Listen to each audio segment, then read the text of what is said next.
Nouvelle semaine, nouvelle session d'information, vous informer est notre priorité. Mesdames et messieurs, bienvenue à cette grande édition du journal.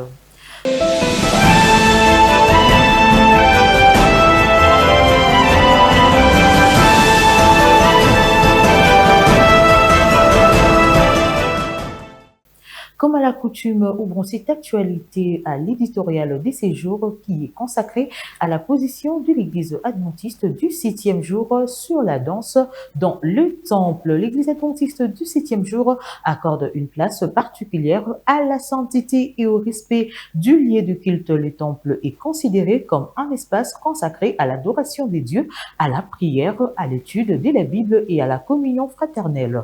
Ainsi, les activités qui s'y déroulent doivent contribuer à une atmosphère de recueillement, de respect et de glorification de Dieu. Conformément aux principes bibliques concernant la danse, l'Église fait une distinction entre les expressions corporelles qui peuvent accompagner certaines formes de louanges et les danses à caractère mondain, sensuel ou destinées principalement au divertissement. Dans le cadre du culte, toute expression corporelle doit être mesurée, décente et centrée sur Dieu. Le danse ou mouvement susceptible de provoquer la sensualité, la distraction ou de détourner l'attention de l'adoration ne correspondent pas à l'esprit du culte adventiste. En définitive, la position adventiste repose moins sur les simples faits des danse que sur les contextes, l'intention, la manière, l'effet produit. Le croyant est invité ainsi à demander si son expression contribue réellement à l'adoration et à l'édification de l'Église. Dans les temples, la priorité demeure donc dans la révérence, la dignité et la glorification des dieux afin que chaque moment de culte oriente vers le fidèle à Dieu.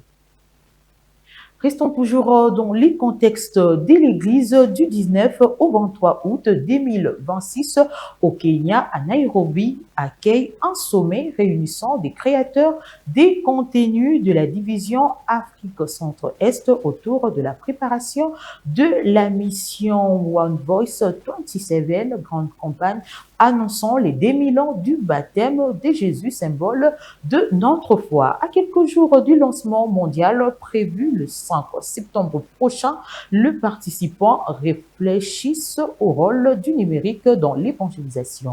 Dans cette restitution, Dan Ilunga revient sur les principaux enseignements et enjeux de cette rencontre. Il est notre correspondant au Kenya.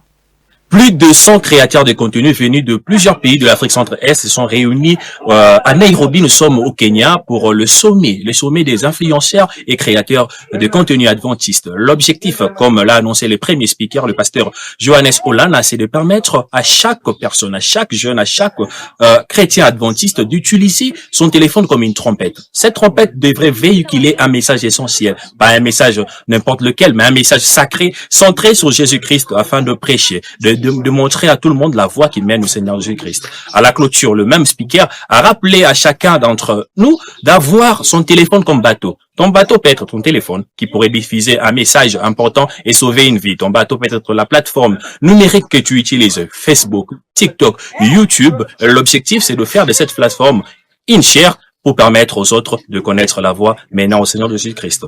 Pour permettre aux autres de connaître la voie qui mène au Seigneur Jésus-Christ. La délégation de l'Union du Congo de l'Ouest, dont nous comprenons la partie ouest de la République démocratique du Congo, était constituée de 8 personnes. Ces 8 personnes ont appris l'essentiel et ils ont pour mission à leur retour de restituer cela dans leurs églises locales, dans les différentes missions pour faire de One Voice réellement un événement incroyable comme cela devrait être un événement haut en couleur. Depuis Nairobi, Dan Ilunga pour les comptes de médias adventistes.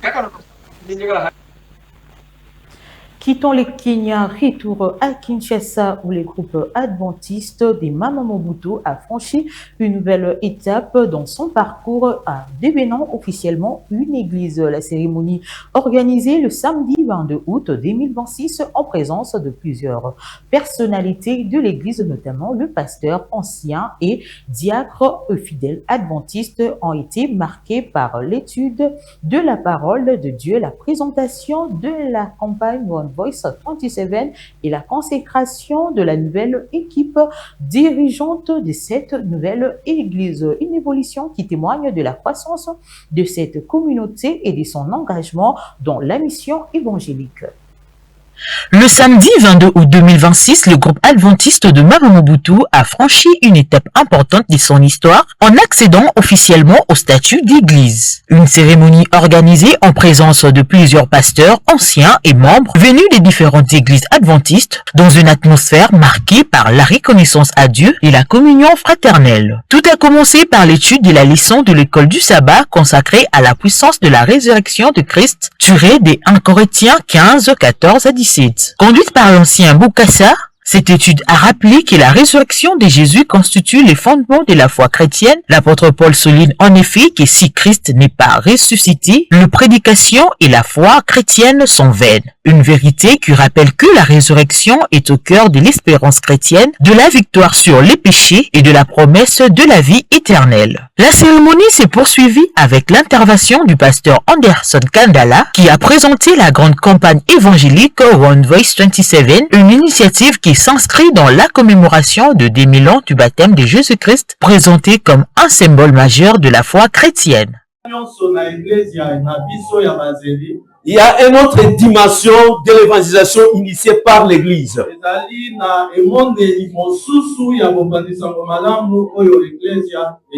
Nous parlons de One Voice 27. Le pasteur Timothée Minzengo a pour sa part exposé la doctrine de l'Église, mettant à lumière le principe, le fondement et la marche de l'Église adventiste, une intervention destinée à accompagner cette nouvelle communauté dans sa mission et son engagement spirituel. Biblique.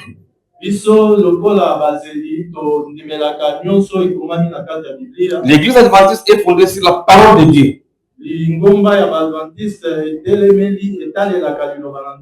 nous croyons qu'il y a 6 doctrines. 6 doctrines. Et 28 croyances. Moment fort de cette journée, la consécration de la nouvelle équipe dirigeante de l'Église. Le pasteur Jimmy Nawej, pasteur responsable de la nouvelle communauté, tandis que le frère Diki Lumbala a été établi comme premier ancien. De diacres et diaconesses ont également été consacrés pour servir aux côtés des responsables de l'Église. Cette organisation marque une nouvelle étape dans la croissance de la communauté et témoigne de la progression de l'œuvre évangélique dans cette partie de Kinshasa. Prenant la parole, le pasteur Jimmy Nawej n'a pas marqué de partager ses impressions et d'appeler le membre à demeurer unis dans la mission. Je m'appelle Jimmy Nawej.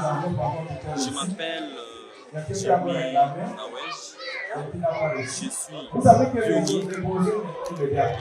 C'est organisé aujourd'hui à l'église Mama Mobutu. Je tiens à reconnaître avec une très grande satisfaction l'événement qui a eu lieu aujourd'hui d'organiser les groupes en église. Et bien avant cela, c'était le camp meeting qui avait débuté depuis le dimanche.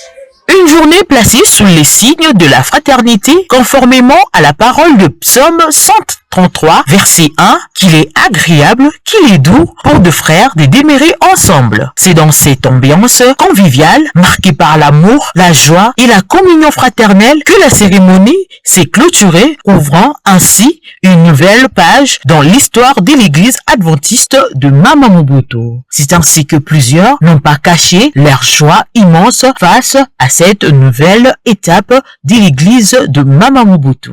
C'est un très grand jour aujourd'hui pour nous, rempli d'émotions.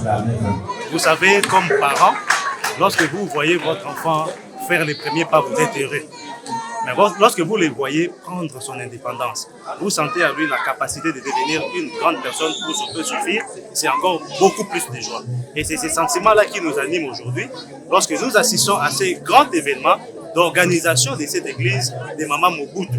Autrefois groupe, aujourd'hui église. C'est un sentiment vraiment d'émotion et de reconnaissance envers notre Dieu.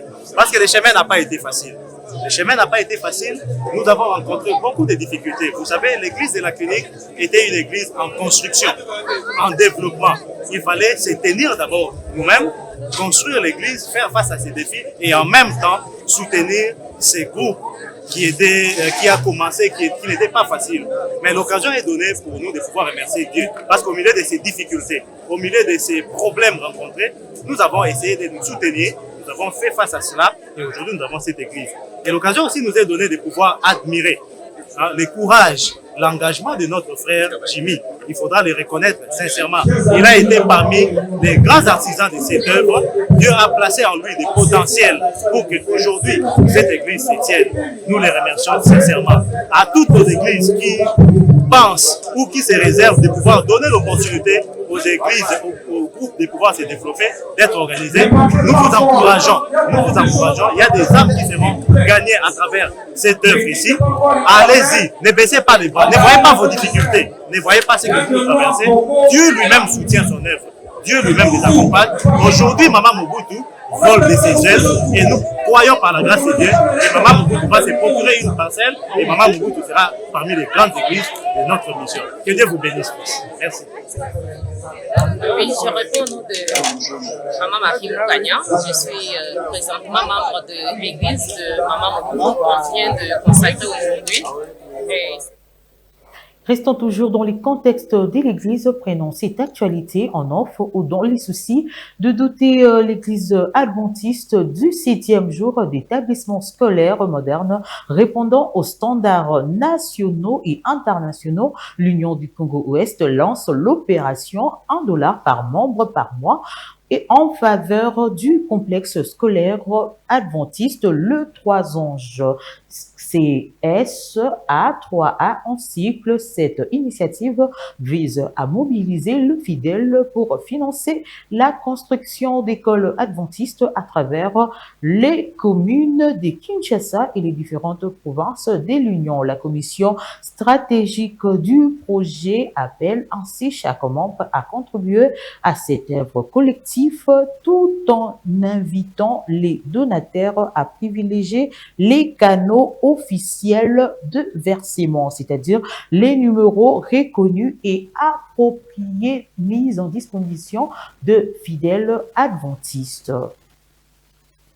Et pour clore, en ce qui concerne l'église, les Cap Meeting, la grande fête du tabernacle, organisée par l'église adventiste du 7e jour chaque année pour le compte de l'église adventiste des Sans-Fils, tenue en date du 16 au 22 août 2026 à Mbeteke, dont la commune de Mongafula a été marquée par un moment fort, notamment 5 âmes qui ont donné leur vie à Christ, c'est-à-dire ils ont accepté de passer par les eaux baptismales, placées sous le thème « Quand Dieu visite son peuple » et conduite par le pasteur Jean-Pierre Moulumba. Cette rencontre spirituelle a rassemblé de nombreux fidèles autour de la parole de Dieu. Du 16 au 22 août 2026, l'église adventiste de Sans-Fils a vécu un important moment de communion et de ressourcement spirituel à l'occasion du Cap Meeting, la grande fête du tabernacle organisée sous la direction du pasteur Patrick Pakatupinda. Cette rencontre s'est tenue à l'école Bonhomère dans les quartiers Beteke dans la commune de Mongafula. Placée sous les thèmes « Quand Dieu visite son peuple », cette grande rencontre spirituelle a été animée par le pasteur Jean-Pierre Moulumba, coordonnateur de médias adventistes. À travers les prédications, les enseignements et les moments de prière, les participants ont été invités à redécouvrir la présence de Dieu et à renouveler leur engagement dans la foi. Durant ces journées, familles, jeunes jeunes et fidèles s'y sont retrouvés dans une atmosphère de fraternité, partage ensemble l'étude de la parole de Dieu, la prière et la communion fraternelle. Au-delà des enseignements spirituels, ce Cap Meeting aura été un véritable temps de retrouvailles et de restauration de la foi. Une semaine vécue dans la présence du Seigneur, avec pour conviction que lorsque Dieu visite son peuple, les cœurs sont transformés, les familles fortifiées et l'Église renouvelée dans la mission. Autre chose, à présent, parlons de la coopération bilatérale RDC, République centrafricaine, Kinshasa et Bangui renforcent leur coopération militaire. Des mémorandums d'attente portant sur la formation et le renseignement militaire ont été signés ce vendredi 21 août 2026 à l'hôtel de la Défense. Une avancée saluée par le vice-premier ministre de la Défense nationale, M. Guy Kabombo Mwadiamvita, qui appelle à une coopération sincère, structurée et orientée vers des résultats concrets. De son côté, le ministre centrafricain de la Défense, Ramo Claude Barrault, a réaffirmé que la République centrafrique ne servira jamais des sans arrière à une quelconque attaque contre la République démocratique du Congo. Cette démarche s'inscrit donc dans les cadres des attaques, plutôt les orientations du président Félix Antoine Tshisekedi Tshilombo et Faustin Archange Tondela en faveur du renforcement des relations sécuritaires entre les deux pays.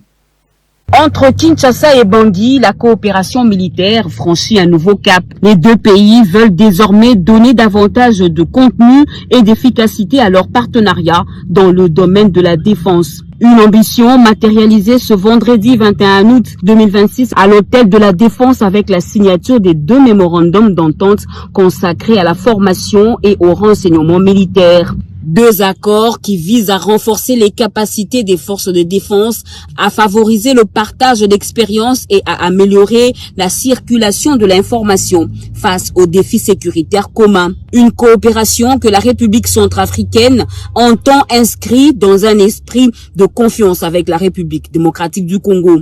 Lors de cette cérémonie solennelle, le ministre centrafricain de la Défense nationale et de la reconstruction de l'armée, Ramo Claude Barrault, a réaffirmé l'engagement de son pays. La République centrafricaine ne servira jamais de base arrière pour une quelconque attaque de la République démocratique du Congo, a-t-il déclaré. Pour le vice-premier ministre, ministre de la Défense nationale et des anciens combattants, Maître Guy Kabombo Mwadiamvita, cette nouvelle étape vient consolider les efforts engagés par Kinshasa et Bangui dans le domaine de la défense, conformément aux orientations des deux présidents, Félix Antoine Tshisekedi Tshilombo et Faustin Archange Touadéra. Mais au-delà de la signature, le défi est désormais celui de la mise en œuvre. Pour le vice-premier ministre, ministre de la Défense nationale, ces deux mémorandums ne doivent pas rester des simples textes.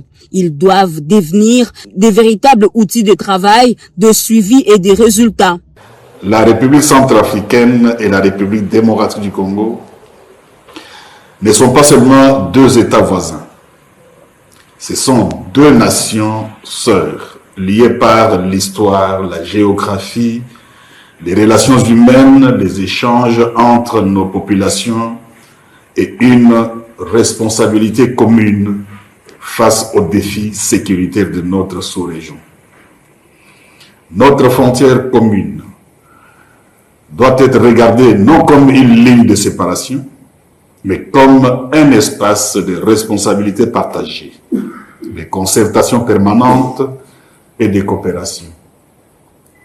C'est pourquoi nous devons travailler ensemble pour en faire un espace de paix, de sécurité, de stabilité et de développement au bénéfice de nos deux peuples. Aujourd'hui, en procédant à la signature des mémorandums d'entente relatifs à la formation militaire et au renseignement, nos deux ministères franchissent une étape très importante.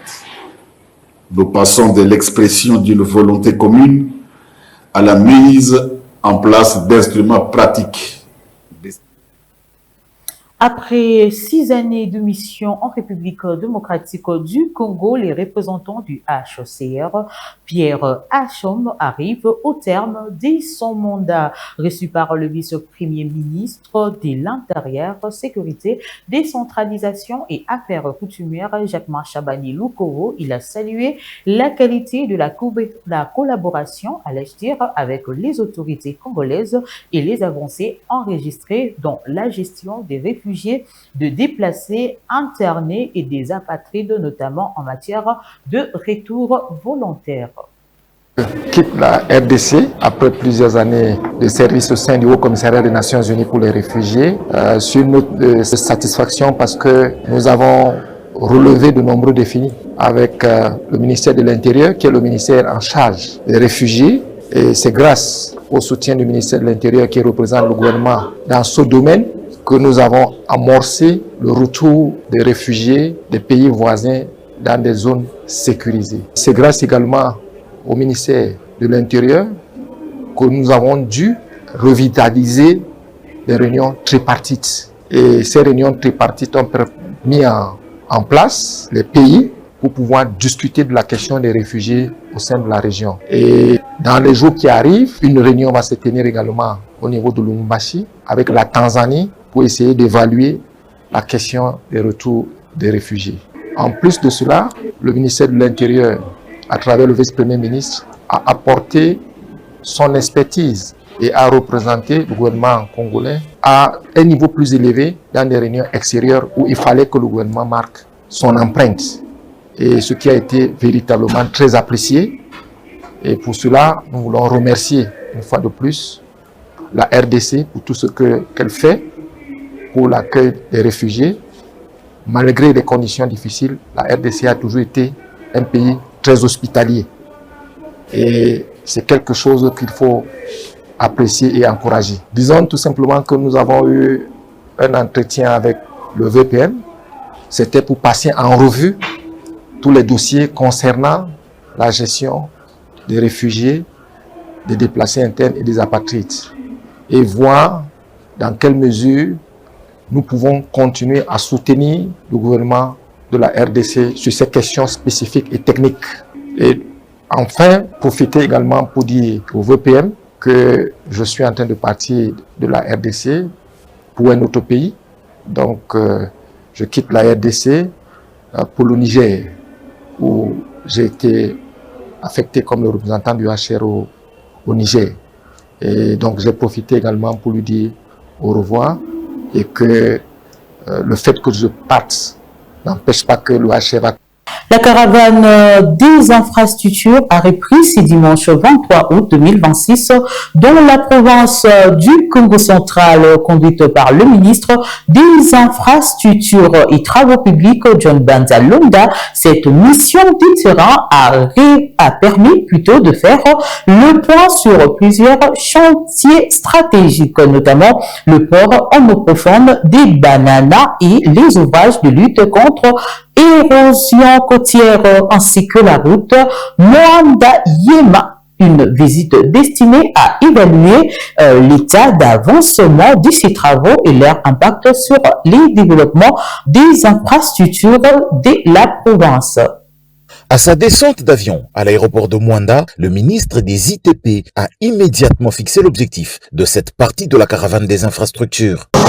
L'objectif, c'est de se rendre compte des travaux que son Excellence Félix-Antoine Tshisekedi Tshilombo est en train de faire, à savoir intensifier les travaux de modernisation du corridor de Banana-Sakania. Première étape pour cette deuxième et dernière partie de la caravane qui a essentiellement concerné l'espace Congo central, c'est la lutte contre l'érosion côtière à l'océan Atlantique à Mwanda. Accueilli sur site par l'ingénieur Nico Nzaou, directeur général de l'Agence congolaise des grands travaux, le ministre John Banzalonda reçoit de lui tout d'abord un topo complet des projets ACGT dans cette partie du pays. Financé par le concessionnaire Sopeco, la lutte contre cette érosion a permis la construction de 1400 mètres d'un mur de protection, l'installation des pales planches métalliques et un enrochement conséquent pour casser la violence des eaux. Le ministre a par la suite été conduit au chantier du port en eau profonde de Banana, capitale pour l'économie du pays, le premier quai de ce port capable d'accueillir 4 bateaux moyens en même temps ou 2 grands navires sera opérationnel d'ici quelques mois. Ce projet développé en partenariat public-privé a pour concessionnaire Dubai Port World. Troisième et dernier projet visité ce jour, la route concédée Mwanda-Yema. Longue de 23 km, elle a été ouverte jusqu'à la frontière angolaise par le concessionnaire Vaste Réseau de Services au Congo, VRSC en sigle, qui va très prochainement procéder au revêtement ainsi qu'à la construction des assainissements. Le directeur général de la CGT, Nico Nzaou, résume la journée en paraphrasant le ministre John Banzalunda. Silence, Fati, Bati. Je pense qu'il a raison chaque fois qu'il dit cela. C'est un slogan, bien sûr, mais c'est une grande réalité. Aujourd'hui, nous sommes sur la route Mwanda-Yema. Il y a quelques temps, nous étions sur la route Kinshasa jusqu'à Sakania. Le ministre, avec ses équipes, ont fait le boucle allant de Kinshasa jusqu'au niveau de Sakania. Et aujourd'hui, il a repris la route pour faire Mwanda jusqu'à Kinshasa. Donc la RN1, il n'y aura plus de secret pour la RN1 parce que toute la population est en train de vivre cette caravane. Vous serez étonnés parce que les gens suivent cette caravane chaque jour, même ceux qui sont à l'étranger. Et ça fait la fierté de notre pays et cela démontre effectivement que le président Tshisekedi est en train de bâtir ce pays. Cette partie finale de la caravane des infrastructures conduira le ministre et sa suite du Congo central à Kinshasa. Aux axes routiers réhabilités ou nouvellement construits dans la commune de la Gombe et Kintambo viennent de faire l'objet d'une réception technique réalisée en béton armé sous l'impulsion du gouverneur de la ville-province de Kinshasa, Daniel Bumba Lubaki. Ces travaux concernent notamment les avenues Kalemi, Kolwezi, Oele, Tombalbaï, Mission, Oele, Ubangui, une démarche qui s'inscrit dans le programme Kinshasa Izobonga avec un suivi renforcé du ministère provincial des infrastructures pour garantir la qualité et la durabilité de ces ouvrages.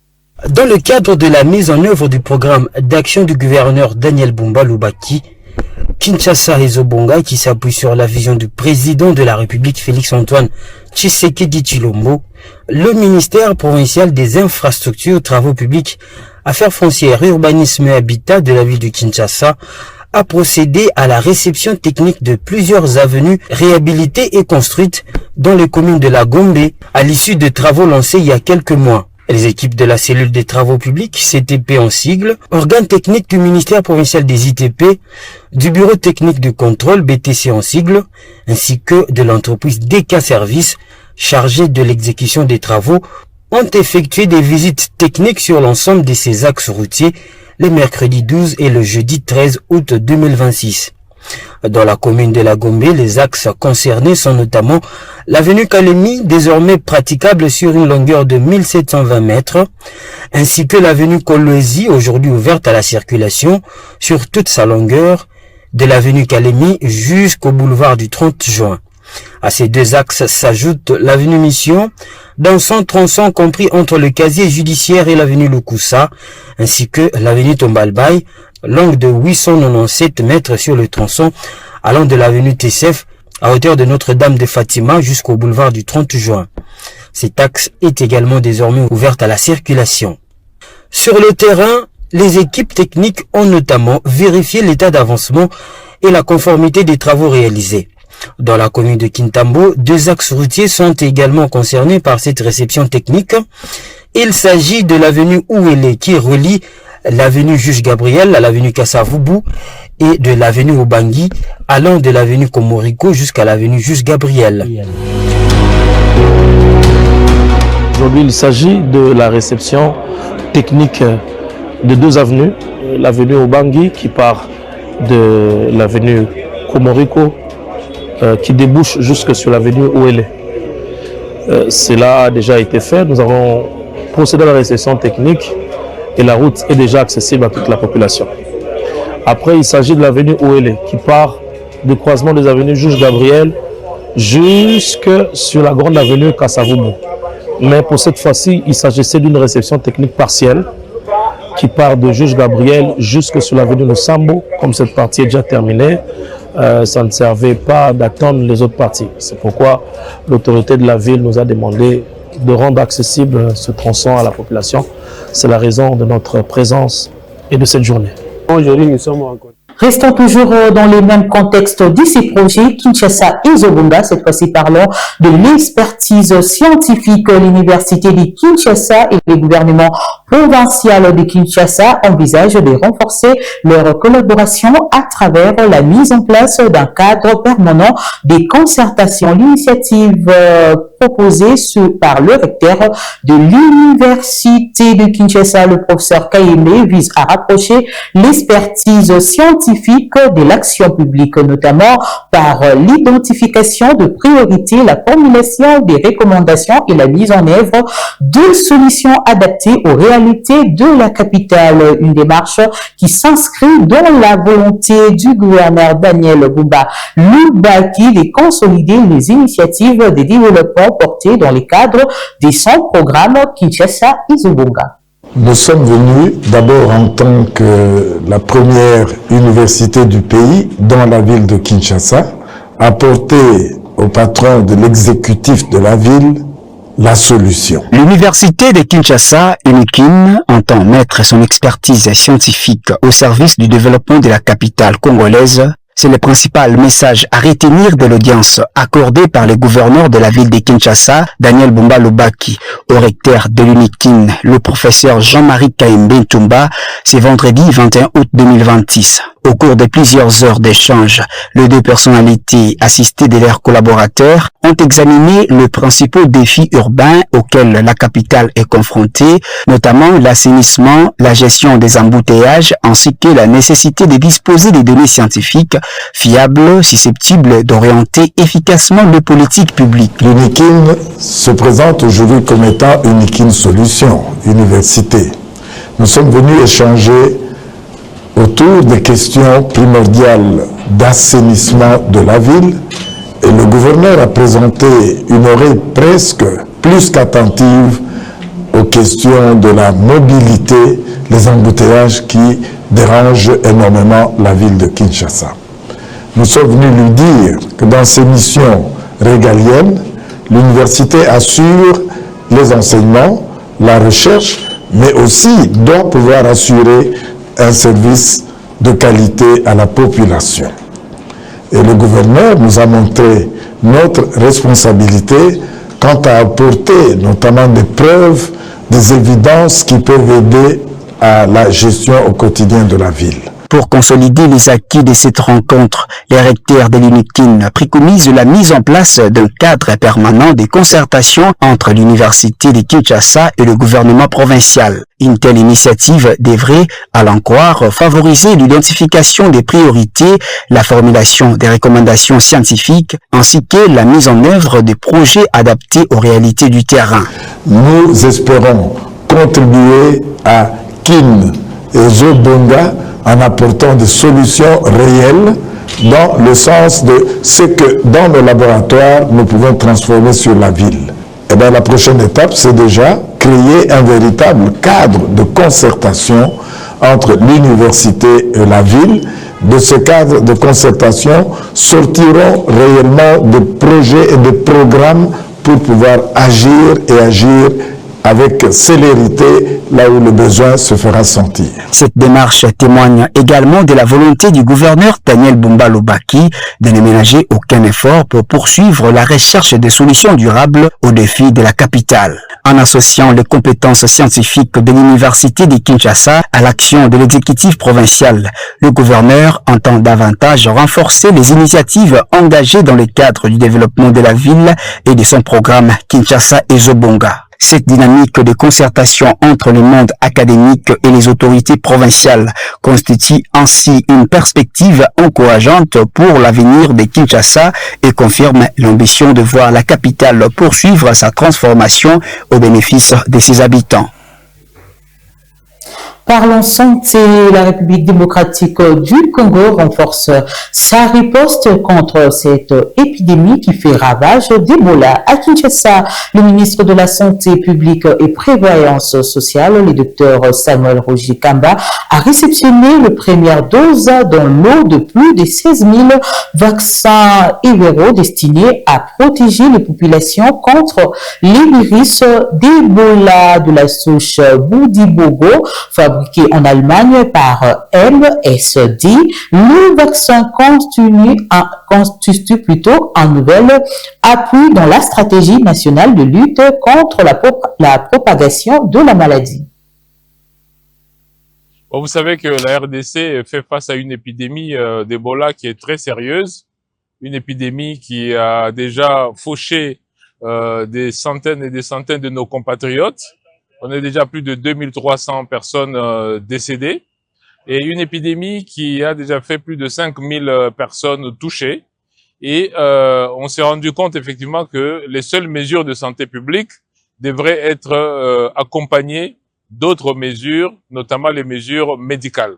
Et donc, nous avons dans notre planification décidé, avec l'avis des scientifiques, d'utiliser le vaccin Ervebo, le vaccin que nous connaissons tous, qui a déjà été utilisé plusieurs fois, et notamment de manière très importante pendant l'épidémie de 2018 à 2020, ben, nous avons effectivement, après avoir écouté tous les scientifiques, décidé d'utiliser ce vaccin en sachant que il va y avoir deux phases, une phase de recherche et une phase compassionnelle. La phase de recherche, c'est 20 000 doses et la phase compassionnelle, c'est 50 000 doses. Donc, nous avons pu obtenir ce vaccin grâce notamment à tous les partenaires qui interviennent dans la vaccination, dont Gavi, pour pouvoir utiliser ce vaccin. Là, nous recevons aujourd'hui le premier lot de plus de 16 000 doses, et en sachant que nous avions déjà 2000 doses qui sont déjà parties à la Chopo. Là, nous réceptionnons 16 000 doses pour un total de plus de 400 000 doses que nous avons demandées.